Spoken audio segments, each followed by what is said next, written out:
sous les rayons en fait de la lune du Saint-Nom. Et en fait, les lunes, c'est comme les ongles des pieds pareils au lotus du Seigneur. En fait, en premier, le Seigneur donne son darshan de ses pieds dans le cœur. Tu vois. Et ce Saint-Nom, en fait, il apparaît comme les ongles des pieds pareils au lotus du Seigneur. Et c'est tellement merveilleux, en fait. C'est le dernier moment qu'on a à voir avec ce monde matériel. C'est la dernière limite, en fait. C'est entre les deux. Quand les pieds commencent à apparaître et que le cœur fond, c'est juste la limite où les trois gunas vont arrêter de frapper le jiva, en fait. C'est juste la limite, en fait. Et à partir de là, vous pouvez comprendre ce qu'est l'amour. Ça commence. C'est juste les prémices des fleurs de l'amour. Ça commence, en fait.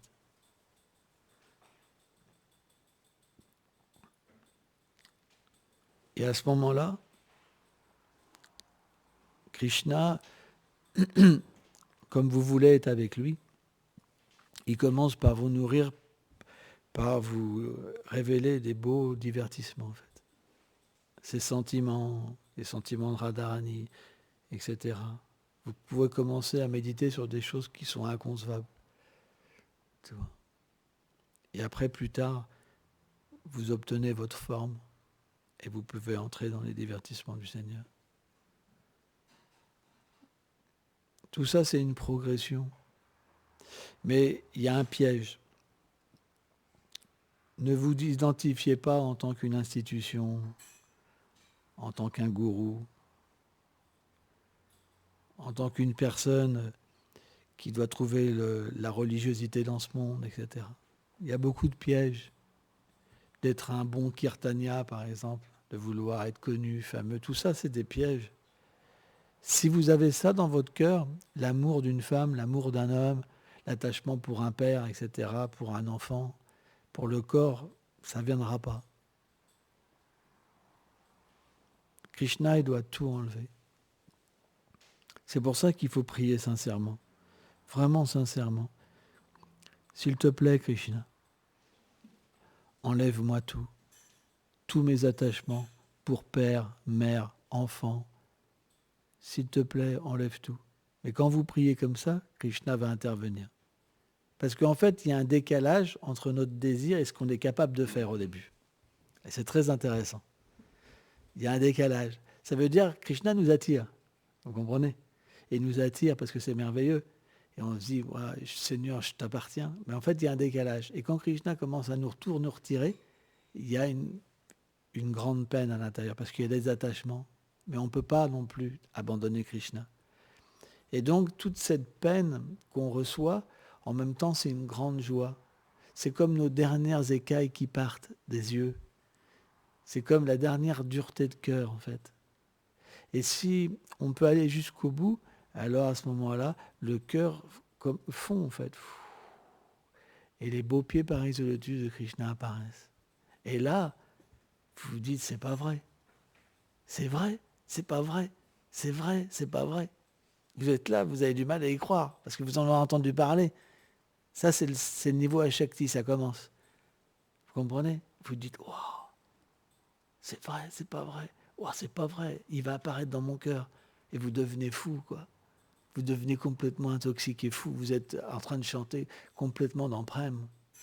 Et vous êtes là complètement intoxiqué. Vous dites, c'est pas possible, toi. Ça va venir. Tout ce que j'avais entendu de Rupa Goswami, tout ce que j'avais entendu de Prabhupada, c'est une réalité. C'est ça notre but. Et encore, ça, c'est pas ce qu'il y a de plus élevé. Ça veut dire que vous en êtes conscient quand même. Il y a une conscience. Ça veut dire que vous êtes encore dans ce monde. La chose la plus élevée, c'est quand Krishna vous fait quitter la conscience, vous êtes dans votre corps spirituel et vous pouvez être voir Krishna face à face. Comme on se voit face à face. Ça, c'est plus élevé encore.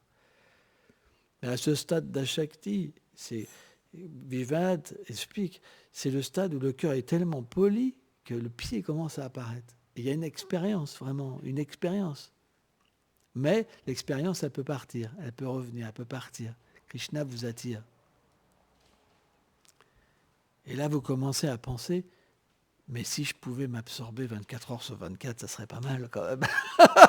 Avant, vous ne pouviez pas y penser. Vous étiez dans une sadhana bhakti, dans des règles. Il faut dormir tant de temps, il faut faire comme ci, il faut faire comme ça. Vous êtes un bon dévot fixe. Hein. Il y a du goût, hein. Il y a un pic goût. Hein. Mais quand les pieds pareils au-dessus du Seigneur commencent à apparaître dans le cœur, vous vous posez la question, vous vous grattez la tête et dites « Et si je m'absorbais 24 heures sur 24, ça serait pas mal ?» La possibilité, elle commence à être donnée. Mais c'est pas encore assez fort. Parce que les pieds, ils disparaissent, ils apparaissent, ils disparaissent. L'attachement n'est pas assez puissant encore. Ça, c'est Ruchi Ashakti. Et Ashakti, à ce moment-là, Krishna, il se révèle plus longtemps, plus longtemps, plus longtemps, et naturellement, l'absorption devient plus intense. Pour finalement couper son dévot complètement, en fait, du monde extérieur et des relations de ce monde. Après, c'est fini. Vous ne pouvez plus vous faire avoir. Fini. C'est rare. Les dévots qui sont arrivés là, on n'en voit pas beaucoup, c'est rare. C'est très rare. Déjà, Shakti, c'est rare. Même Ruchi, c'est rare. Même Nishta, c'est rare. Mais là, Bhav, c'est élevé, super élevé. Ça veut dire qu'un dévot, il est simplement absorbé dans la réalité de Vrindavan, en fait. Ouais. D'ailleurs, on ne sait pas comment il peut faire pour relationner avec les gens de ce monde à ce niveau-là. Madhavendra Puri, il n'arrivait pas.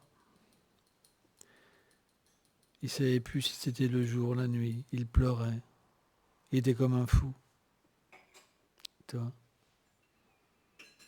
Je t'ai expliqué qu'à ce niveau-là, Krishna, personnellement, il s'occupe de vous.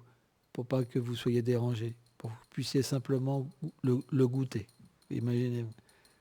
C'est à ce point-là. Hein. Krishna, il prend soin de son dévot. Il fait tous les arrangements pour qu'il puisse juste s'absorber. Il ne faut pas que mon dévot il soit dérangé. Il y a une relation très, très intime, en fait. Ouais. C'est très beau, l'amour de Dieu. Mais très peu de personnes peuvent le comprendre et ont la qualification pour ça.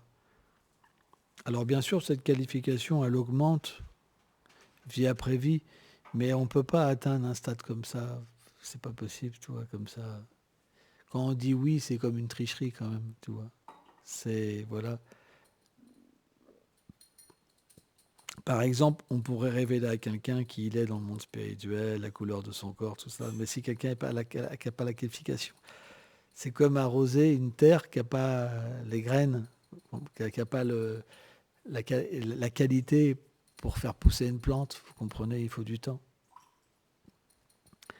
C'est pour ça que des personnes comme Bhaktisiddhanta ou Bhaktivedanta Swami Prabhupada ont dit si j'arrive à faire un seul pur dévot, ma mission elle est accomplie. Comme c'est pas pour rien que ces gens-là ils disent ça. Tu vois, ça ne veut pas dire que tous ne reçoivent pas la miséricorde. Cette miséricorde elle va grandir, mais ça prend du temps. Parce que les êtres ont des désirs. Et c'est ces désirs-là qui nous emportent vers autre chose. Pourquoi on n'arrive pas à chanter? Pourquoi il n'y a pas de goût pour chanter? À votre avis? C'est parce qu'il y a des couches qui empêchent l'âme de recevoir les doux rayons du Saint-Nom. C'est comme une plante qui est cachée derrière un rocher. Elle ne peut pas recevoir les rayons du soleil. De la même manière, les désirs qu'on a, ils nous empêchent en fait. C'est comme des gros rochers qui nous empêchent d'avoir la miséricorde. Qu'est-ce qu'on peut faire? Si on a besoin de les accomplir, Krishna nous le permet. Il ne nous rejette pas. Vous comprenez ça? Mais ce n'est pas la faute de Krishna. On a tous entendu de quelle manière on pouvait se libérer, de quelle manière on pouvait développer l'amour de Dieu. Mais qui le fait? Vous comprenez? Notre priorité, elle est où? nos pensées vont vers qui? Vers les enfants, vers la femme qu'on aime, etc. Qui on aime? Qui y a dans notre cœur? Tout ça, vous pouvez savoir la destination que vous aurez. Alors bien sûr, c'est des paroles qui sont difficiles et dures et directes. Mais qu'est-ce que c'est le gourou avant tout? C'est quelqu'un qui peut réveiller quelqu'un, qui dit attention, tu vas dans la mauvaise direction. Dans ta prochaine vie, tu ne pourras pas être un associé du Seigneur. Est-ce que, quand quelqu'un nous parle comme ça, est-ce que c'est notre ennemi ou notre ami? Je vous pose la question. Si on est sincère, ça sera notre ennemi, ami. Si on n'est pas sincère, on dira, mon gourou, il m'aime pas, c'est un faux gourou. Il ne veut pas que je me gratifie l'essence dans ce monde matériel. Et là, on rejettera le gourou, on ira en voir un qui nous dira, tu veux quoi, toi? Une coccinelle? Une voiture? Oh, oui, pas de problème, tu me fais un petit chèque et puis je te donne la bénédiction. Et une belle voiture. Vous comprenez? Il dira, lui, c'est un vrai gourou, il me comprend. Mais quand vous avez affaire à un vrai gourou, il ne vous trichera pas. Et là, ça fait mal, c'est pas évident. Parce que le gourou, il ne peut pas garder... il aime son disciple. L'amour d'un maître spirituel pour son disciple, c'est très difficile à comprendre. C'est extrêmement difficile. Parce qu'il ne le triche pas.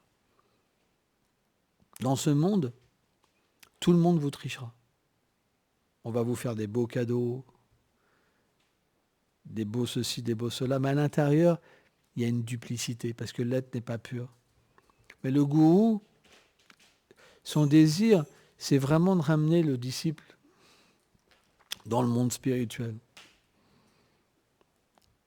Et un gourou authentique, il vous dira la vérité. Et la vérité, elle n'est pas facile à entendre.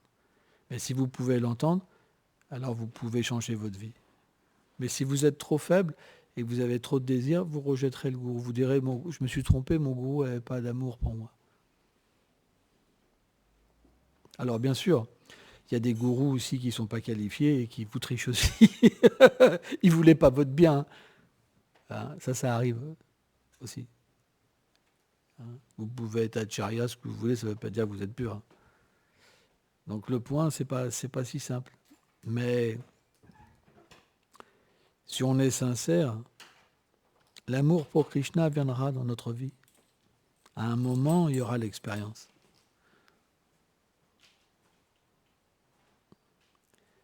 Mais il faut que notre but soit clair. Très important. Et pour que notre but soit clair, l'étude est vitale. Il faut la connaissance. Parce que notre but, il peut devenir pur par la connaissance au début. Vous comprenez? Ça veut dire que plus on aura une connaissance parfaite, plus on va pouvoir changer notre désir. Et plus Krishna va pouvoir réciproquer. Et comment Krishna réciproque? En donnant une vraie substance à notre connaissance. En infusant dans notre cœur des sentiments pour lui. Cette connaissance, c'est la vraie, c'est ce qu'on appelle Sambandha Gyan. Quand on commence à comprendre qui on est dans le monde spirituel, alors c'est la vraie connaissance. Avant, c'est une connaissance théorique. Elle vient par le Srimad Bhagavatam, par la Bhagavad Gita, l'étude. Krishna dit, le but des Védas est de me connaître dans la Bhagavad Gita. Et donc, quand cette connaissance véritable de cette relation avec le Seigneur s'éveille, alors cette connaissance, elle remplace toutes les autres connaissances. Tout ce qu'on a entendu avant, tout ce qu'on a entendu après, Krishna le Bhagavad Gita dit, ça ne peut pas nous toucher, parce que ce n'est pas lié à notre réalité. Vous comprenez?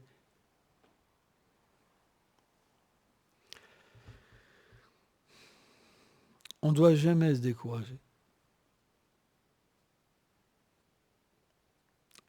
Par exemple, un père de famille, pour nourrir ses enfants, il ne se décourage pas. Il travaille dur. Il est prêt à tout supporter. Gopal, il le sait. Même s'il est malade, quoi que ce soit, il ira nourrir ses enfants. Cette détermination, elle est déjà en nous. Mais elle est orientée d'une certaine manière. on peut avoir cette détermination aussi pour atteindre Krishna. La différence, elle est où la différence? C'est très important de comprendre. Tadadam. Acte 2, scène 2. Doudou. La différence, c'est que quand on maintient notre famille, on la maintient par notre propre force. Et c'est selon nos vies passées qu'il y a de l'argent qui rentrera, etc., etc., etc. Quand on maintient déjà notre famille, mais que cette fixité, elle est engagée pour atteindre l'amour pour Krishna, Krishna va maintenir notre famille. C'est ça la différence. Et il va nous permettre de développer de l'amour. C'est pas qu'on trahit les autres. Vous comprenez? C'est que simplement, c'est une autre personne qui va maintenir le Seigneur. De toute façon, indirectement, c'est lui qui le maintient aussi avant, puisque c'est lui qui vous donne la force dans le cœur, le karma de vos vies passées, c'est lui qui vous donne vos qualités. Tout est Krishna quelque part, directement, indirectement.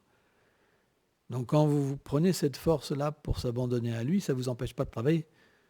Le même travail sera fait, vous comprenez?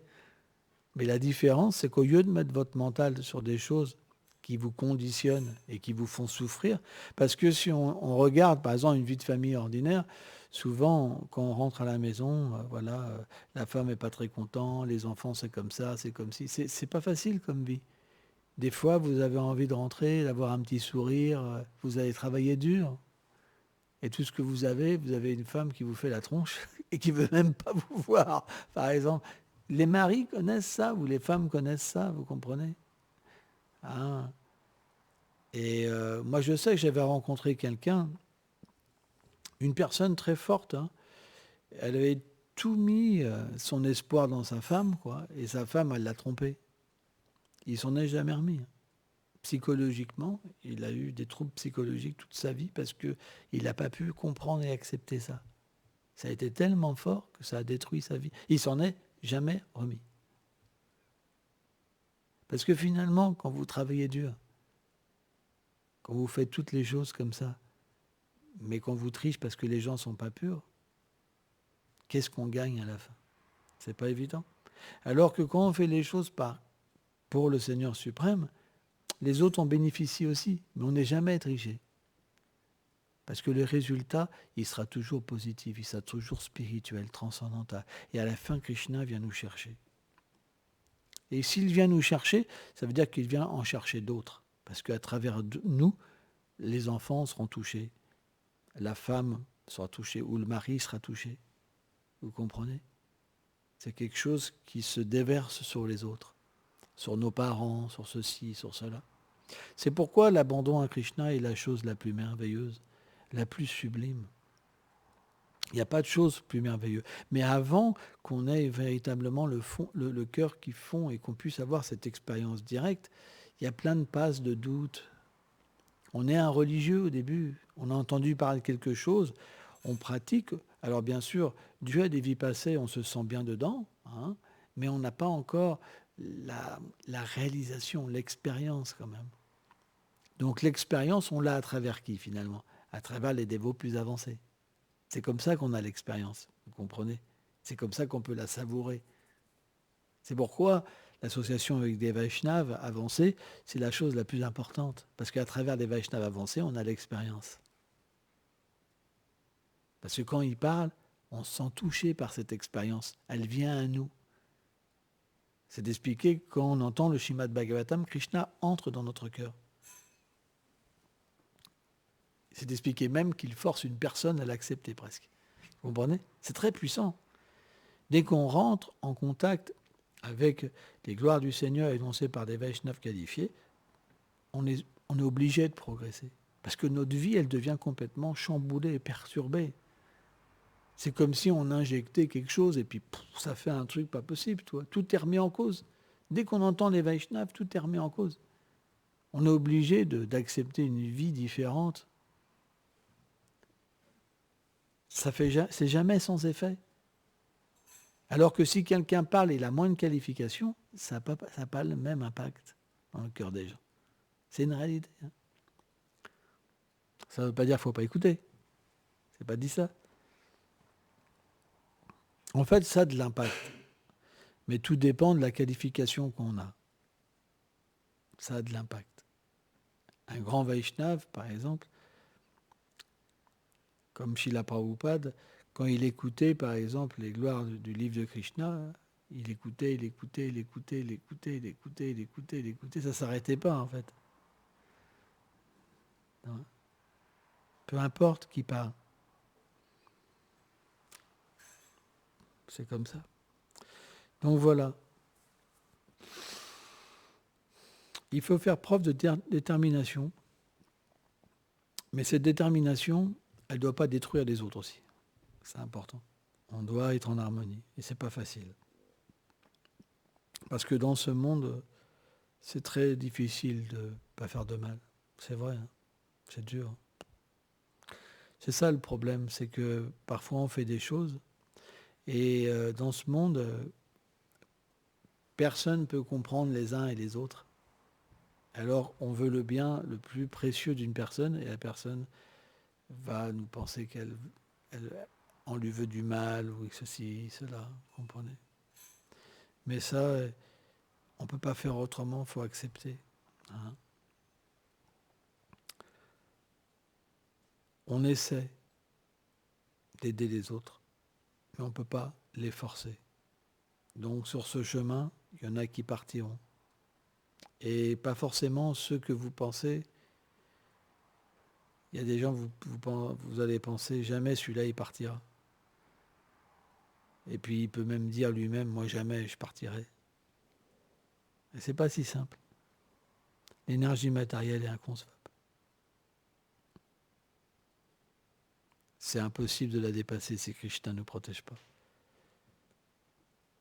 Srila Prabhupada disait qu'un Vaishnava, un dévot du Seigneur, il a très peur de Maya. Jamais il défie Maya. Maya, jamais tu m'auras. Moi, je ne peux plus tomber. Jamais il a peur. Il sait que si Krishna ne le protège pas personnellement, qu'est-ce qu'il va faire? Il est tout petit et infime. C'est le gros faux ego qui pense ça. Oh, Maya, moi c'est rien, Maya. En fait, dès qu'on pense ça, Maya est déjà, elle nous influence déjà en fait. Donc on doit vraiment comprendre que c'est simplement par la grâce de Prabhupada, de nos acharyas, hein, la miséricorde du Srimati Radharani qu'on peut se maintenir. Ça ne serait pas possible. C'est impossible de se maintenir.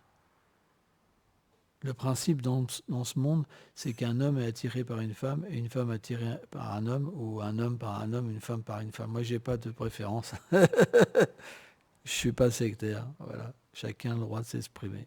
Voilà. Je ne fais pas de politique là-dessus. Mais voilà, l'attirance est là. À partir de là, une fois qu'on est attiré par quelqu'un, on fait des plans avec la personne. Et puis cette attirance grossit. Prabhupada, Bhagavatambi, c'est comme un nœud, après ça fait un nœud. Tu vois. Et puis des projets, etc. Puis on oublie en fait la réalité.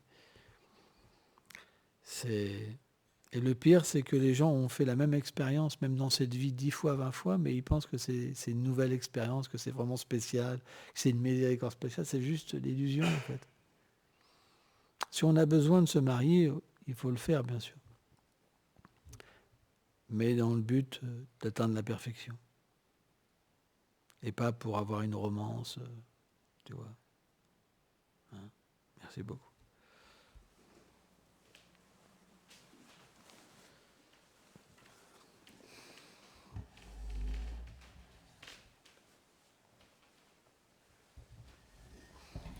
Qu'est-ce qu'il est beau ce chant. C'est vraiment un de mes chants préférés. Ah, j'aime ce chant. Ah ouais, ouais, j'aime beaucoup ce chant.